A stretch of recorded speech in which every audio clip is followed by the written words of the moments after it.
You ever have one of those moments? A brilliant idea, a real golden opportunity, but when you look around, nobody's willing to help you out? Yeah, that's exactly what we're diving into today. It's a simple but really powerful fable called The Golden Loaf, and it's all about what it takes to turn that lonely vision into something amazing. So, this is really the core question, isn't it? What do you do? I mean, imagine you stumble upon something with just incredible potential, but every single person you ask for a hand just says no. Do you give up? Or do you decide, fine, I'll do it myself? Let's find out what our main character does. Okay, so our story starts with a woman named Savita. She's a flower seller living a pretty modest life with her two kids, Monu and Rinku. Their daily grind is simple, collect flowers, sell them at the market. But one day, that whole routine gets completely upended. What she finds isn't some big treasure chest or anything like that. It's something much smaller, but it's packed with potential. She finds these strange purple seeds, and they're sparkling with these little golden flecks. She has never seen anything like them before, and this right here is the seed of her opportunity, literally.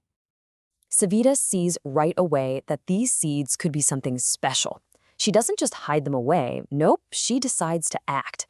And her first instinct is totally natural. She goes to her community, her neighbors, hoping they'll want to share in the work and, maybe the reward too. Her ask is about as simple as it gets. Who will help me plant the seeds? It's the very first step, the ground floor. But the response she gets, well, it pretty much sets the tone for everything that comes next. First up is Ramu Kaka. His excuse is one we've all probably heard, right? I'm just too tired. On its own, it sounds fair enough, but it's the first brick in this huge wall of refusal that's about to go up. So then she asks Mita. Mita's excuse? She's just swamped with work. That's refusal number 2. You can already see the pattern forming here. The excuses are all about them, and it puts the entire weight of this new opportunity right back on Savita. And for the trifecta, Shyam is just too sleepy. So there it is. The verdict is unanimous. Too tired, too busy, too sleepy. Her whole community just gives her this chorus of no, leaving her totally alone with this idea. Now, faced with that, Savita could have just given up. She could have just thrown the seeds away, but she doesn't. Instead, she makes a choice, and her declaration right here is the big turning point of the whole story. Then I will plant these seeds myself. And this wasn't just a one-time thing about the planting. It happened over and over again at every single crucial step.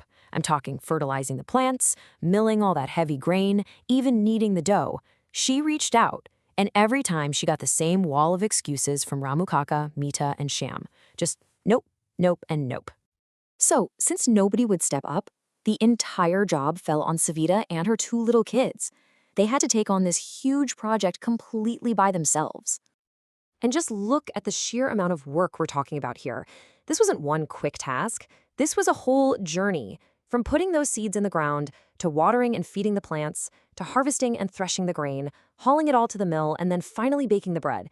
Every single one of those steps was proof of her incredible perseverance. So after all that backbreaking labor, what was the payoff? This is where the story pivots from the struggle to the success, from all that hard work to the reward she absolutely earned. And oh man, was it worth it. She didn't just make bread. She made a perfect golden loaf that smelled absolutely heavenly. Her kids, who'd been working right there beside her, they devoured a whole loaf in just minutes. It was this real, delicious symbol of everything she had accomplished on her own. The bread was so good that she started selling it, and her life was completely transformed. I mean, look at this contrast. She went from being a humble flower seller to a famous baker with a business that was booming. And this was the direct result of her decision to count on herself. And of course, this is the moment her neighbors decide to show up again. Now that success is obvious, the smell of fresh bread is in the air, Ramu Kaka, Mita, and Shyam finally come around. And their question is, well, you can probably guess what it is. Savita's answer is immediate, and it is firm. No. But listen, this isn't about getting revenge. It's a powerful statement. She's saying the right to enjoy the prize belongs to the people who did the work.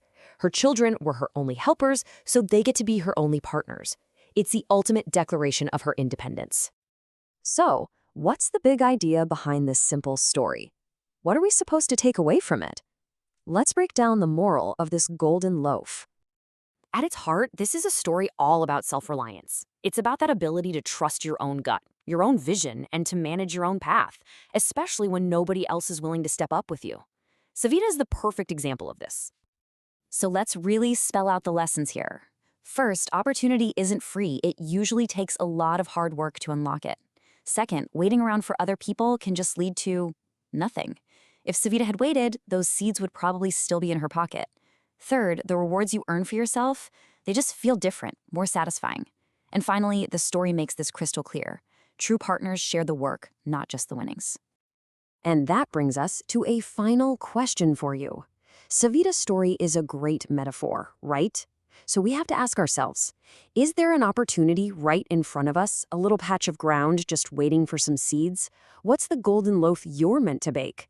And are you waiting for someone else to help you? Or are you ready to get your hands dirty and start the work yourself?